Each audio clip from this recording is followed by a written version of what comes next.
Pemerintah melaporkan kasus pertama varian COVID-19 Omicron atau B111529 yang sudah terdeteksi di Indonesia. Menteri Kesehatan Budi Gunadi Sadikin mengatakan, kasus ini ditemukan pada petugas kebersihan yang bertugas di RSDC Wisma Atlet.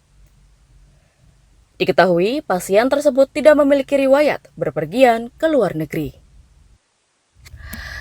Melihat kasus tersebut, epidemiolog Fakultas Kesehatan Masyarakat Universitas Indonesia, Tri Yunis Miko Wahyono, saat dihubungi antara Jumat 17 Desember mengatakan, kasus varian Omicron yang baru dilaporkan bukanlah kasus varian Omicron yang pertama.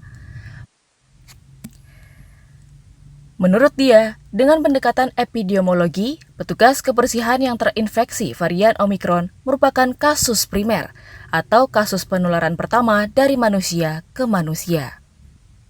Sementara, kasus indeks atau sumber kasus pertama Omicron masih belum ditemukan, tetapi sudah masuk ke Indonesia. Untuk itu, pemerintah harus melakukan penelusuran dan penyelidikan epidemiologi secara komprehensif untuk mendeteksi kasus indeks penularan kasus varian Omicron di Indonesia. Menurut saya, ya kalau kasus primernya adalah penjaga kebersihan, kemungkinan kasus yang tertular Omicron lainnya sudah banyak. Itu bukan kasus indeks ya, bukan kasus penular. Lebih lanjut, Tri juga mencatat bahwa bandar udara yang dibuka untuk penerbangan internasional bukan hanya Jakarta, melainkan beberapa daerah lainnya seperti Medan, Batam, Bali, Surabaya.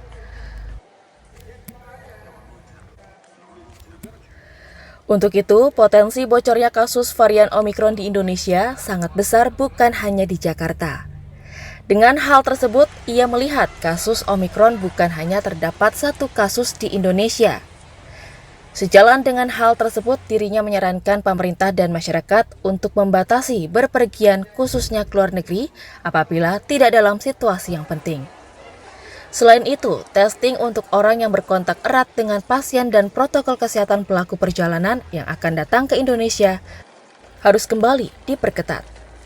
Dari Jakarta, tim kantor Berita Antara mewartakan.